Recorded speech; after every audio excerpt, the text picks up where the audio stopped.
Kelly, I'm going to hand it over to you and let you take it from here. Great. Thank you, Joe. Hi, everybody. Thank you for that very flattering introduction.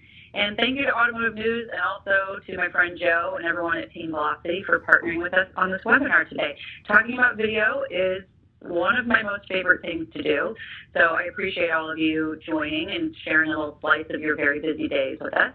Now, let's get started. First, we are just going to do a little level set on what exactly we mean when we're talking about video. I've noticed in the automotive industry, we tend to think of television and video as two different things, when really we've seen a huge merge of TV and video. Video, no matter the platform, is one of the most important marketing messages in your advertising portfolio. So what you're looking at here is what the current living room sort of looks like. We used to see the whole family gathered around the television for appointment viewing on Tuesday nights, or in my house, whenever Coach was on, my dad was, nobody touched the remote, we're watching Coach, and he would belly laugh all the way through that hilarious show.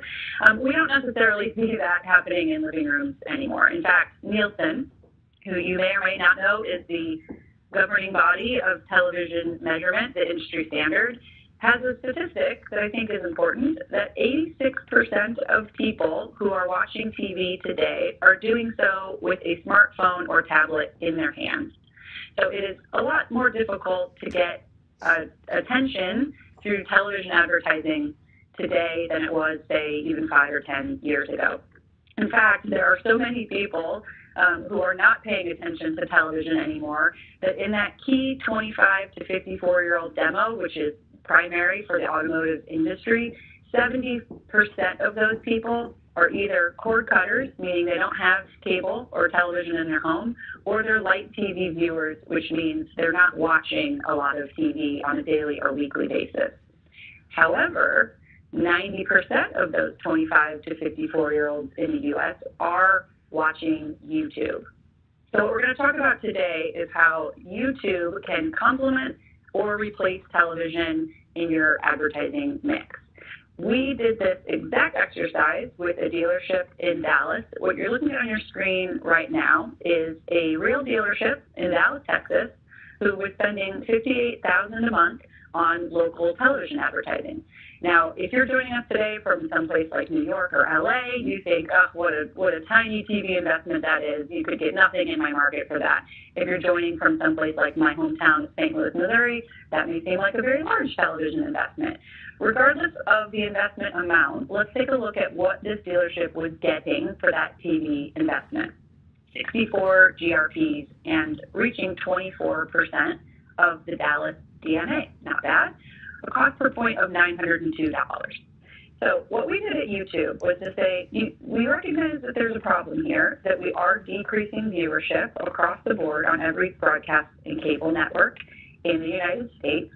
We also know that people are spending less time here.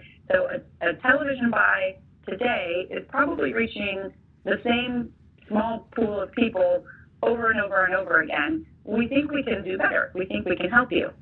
So what we did was shift 20% of that dealer's advertising budget over to YouTube. So you'll notice the dealer didn't spend $1 more. It's still $58,000 monthly investment, but $46,000 of that went to television, and 20%, or $11,600, went to YouTube. And let's take a look at the results of that buy over the course of 1 month. Instead of reaching 24% of the DMA in Dallas, we reached 35% of the people. We got 20 more GRPs, and we brought the cost down. You see there that YouTube is less expensive than television. So why that's important is because those 11 percentage points in the Dallas market ended up being 320,000 people.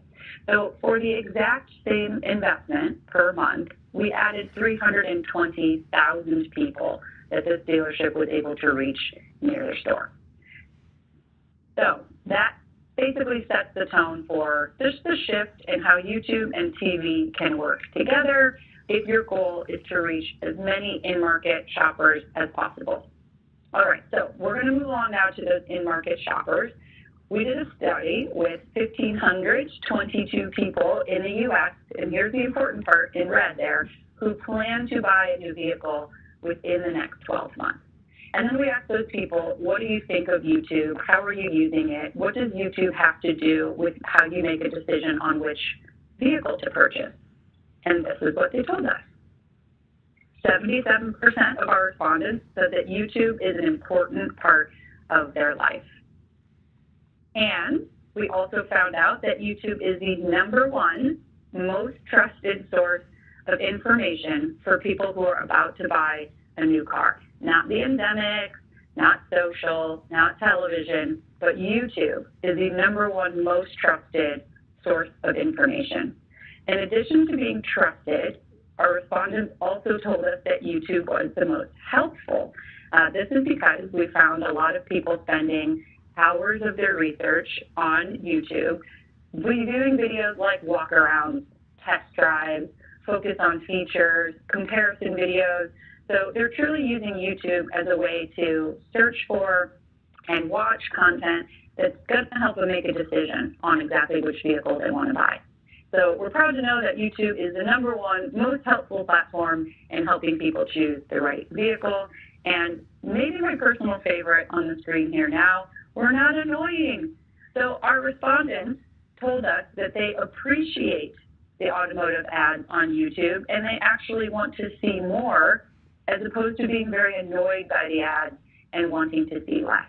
So if any of you, like me, have been watching some college football this season or some NFL, you are perhaps like me, a little bit surprised by the massive amount of car advertising that you see in a game like that.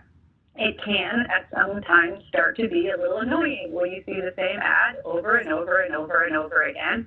It gets a little bit annoying. So we're happy to report that on YouTube, people who are shopping for a vehicle think that the ads are appreciated and they would like to see more of them.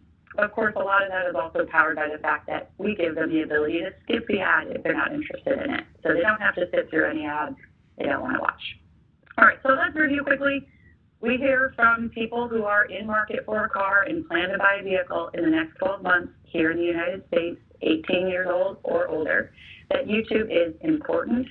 It's the #1 most trusted and the #1 most helpful resource, and customers appreciate your ads on YouTube.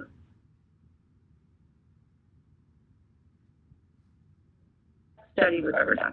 All right. Now, let's lay the cards on the table here, because what we're really trying to do is help you all sell the most amount of vehicles that you can, maintain your dealer's profitability, maintain your dealership's profitability, despite all of the industry predictions saying that this will be a flat or down year in terms of the new vehicle SAR. We want to help you remain a profitable, thriving business. So how do we do that? There are 220 million drivers in the United States today, 220 million of them. Now, 60 million of those 20 million are a year or more away from their vehicle purchase, meaning they're not going to buy a vehicle in the next year, they're buying a vehicle 1 to 3 years from today. So they're not currently researching their new car purchase.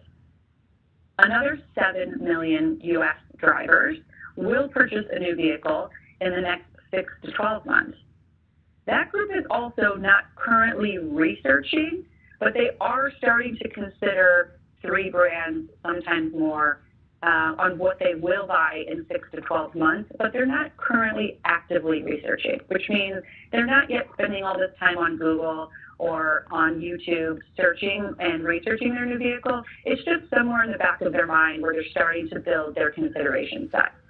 Where we want to focus is this $2 million number.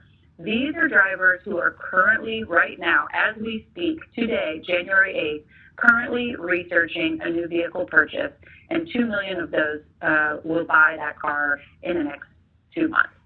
So this is where, if you are a dealership, this is where we want you to focus your attention. We're not in the market of trying to convince somebody to buy our brand. We can't even really convince them to buy the specific model if they're not in market at this current time. So, qualified in-market audience, there are 2 million of them who will buy in the next 2 months. Let's take a look at what that looks like. This is the 5-year average on monthly new vehicle retail sales. So sometimes in automotive, what we have a tendency to do is say, okay, I see peaks in March, in May, in December. Of course, those sort of align with our summer sales events, our winter sales events. So this is when I should really focus my advertising. The problem with that, though, is that even January, so right now, the next month, is the lowest. January and February are the lowest sales months of the year for the last 5 years in a row. They are above average in terms of the digital research that's occurring. So they're above average Google search volume, and there's above average YouTube views of in-market automotive videos. And I'll show you what I mean by that. So people who are researching right now in January and February, 42% of them will purchase in March, and another 21% will purchase in Q2. I bring this up because if you are someone who's right now saying, okay, it's January, we just wrapped up our year, we're making a slow rollout now, we're going to focus on 2019, you just need to be aware that there is a high volume of people who are right now actively researching for a purchase that they will make in either March or Q2. And there are a ton of ways to try to talk to those people. Now, this is the chart that has really, this is my all-time favorite chart as a YouTube employee, because there has been a lot of misconception or confusion about the role of broadcast and cable and streaming and even our endemic friends on exactly what is the best way to reach people. Everybody has their stats, everybody tells you they're number one at something, so here we go, we're just putting everybody on the table, and this is ComScore and Nielsen data on the reach of in-market shoppers. So what percentage of vehicle shoppers are you able to reach? And you see here YouTube on the far left, obviously being the largest. 89% of people who are likely to buy a vehicle in the next 6 months are currently on YouTube. Next, we see the broadcast networks, and they're still, very nice reaching, if you're ABC, half of the people who are shopping, if you're Fox, a third, and then cable, ESPN. By the way, I should mention I worked at ESPN for 9 years before I came to Google, so big fan of ESPN, but there's no surprise that the reach is limited. Hulu, another popular streaming device, but again, just limited by the amount of reach. And then we have our endemics in the end, which we think is very critical pieces of very critical platforms for research, critical places where people go when they start researching and shopping for a new car, which is true. However, ComScore reports that of in-market shoppers, so people that are planning to buy a vehicle in the next 6 months, they're reaching just single digits or low double digits of that percentage, of that population rather. Okay, so the challenges here with those television and broadcast, cable and broadcast networks is that there's no in-market audience layering available to you. So keep this one at the front of your mind. 99% of 25 to 54-year-olds who are seeing your ad on television have no plans to buy a car in the next 2 months. So that is advertising that is, some would be considered wasteful or just not effective. A less offensive word there. It's just not as effective as it could be, because your spot on television, and I know this because I worked there for 9 years, you don't have any data or insight on who exactly is watching that spot. All right, so that is the challenge with the broadcast and cable networks. The challenge with the streaming and endemics is that low reach. So you're missing roughly 75% of the in-market audience if you're relying too heavily on these. Now, we're not suggesting that you don't advertise anywhere other than YouTube. Not suggesting that at all. But if you subscribe to that fish where the fish are sort of mentality, then this is a really important piece of data for you. Just to know that if the fish are all swimming in the beautiful ponds of YouTube, then maybe that is where you need to start thinking about your messaging, a video first, YouTube first message, and then, allocate budgets and resources and time to those other platforms that are either limited by reach or don't give you the ability to do in-market audience layering. And my friend Joe is going to talk to us about all of the beautiful ways that you can target using in-market audience layering in just a second. So we'll let him take care of that. But just remembering, these are the major differentiators between YouTube and its competitive set. I look forward to any of your questions about that at the end, because I'm sure you may have some on that slide. Now, if we're proposing, which we are, that Google is the best in class at in-market audience targeting, we have to prove to you why that is. So take a look here at the 5 logos that you see on the screen. They are Google Search, the Google Display Network, Google Maps, Gmail, and YouTube. And all of those Google-owned properties are sharing with us billions of signals that are indicating who's truly in market for a car right now and who's not. So the problem with, say, a third-party in-market audience is that some of those lists are stale. Some of them come 30 days late, which we know, by that time someone has already researched the car and bought it. They're no longer in market by the time you're getting the list. So the positive thing here for you and what's available to you through Google is all of these audience signals. So we know if someone is on Google Maps searching for a dealership near them. We know if they're currently reading a review of a Jeep Compass in this example. We know their email address from your list. So Gmail no longer reads email. We used to scan the contents of inboxes to figure out what kind of emails people were interested in and then try to serve them ads based on those interests. We no longer do that. We stopped that practice, I think, about 2 years ago. But you do have a list of email addresses of your known customers, which you can use to advertise on YouTube. And then, of course, we know what people are currently watching on YouTube. So wouldn't you love to know who is currently watching a Toyota RAV4 test drive video on YouTube? That person is clearly interested in a Toyota RAV4 and is potentially buying that market, that model, or a competitive model in the next 2 months. So we have all of these billions of signals from all of these platforms that also have over 1 billion users each.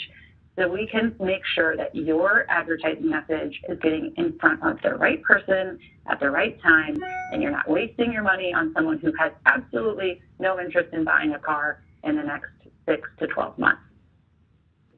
So finally, these are the different types of qualified audiences that are now available to you on YouTube. The first one being remarketing. So I think you all are pretty familiar with that. Someone has come to your website or they landed on one of your VDPs. We would love to then go back to that person when they come to YouTube and give them a really great incentive, an offer like you see on the left about the specific vehicle that they're interested in on your website. The other two, which again, Joe will talk more about this because Team V offers these to all of their clients, is in-market targeting. This is just using all of those signals on the previous slide. We know who's in market for what at what time. So if Google says, here you go, these are the people in your DMA who are currently researching a brand new Subaru, that's an audience pool that's available to you. And perhaps most interesting and the shiniest and newest toy in Google's toy box is what's called custom intent. This is YouTube targeting based on someone's search behavior. So we can give you a list of, we're not going to give you a list. Wait, let me back up. We're not going to give you a list of people, but we will give you the ability to target people in your market who are currently searching for Jeep Grand Cherokee, Subaru Outback. You see some examples. Name your make, name your model. Anyone who's actively searching right now in your market for that vehicle, you can target those people on YouTube with an ad for your model.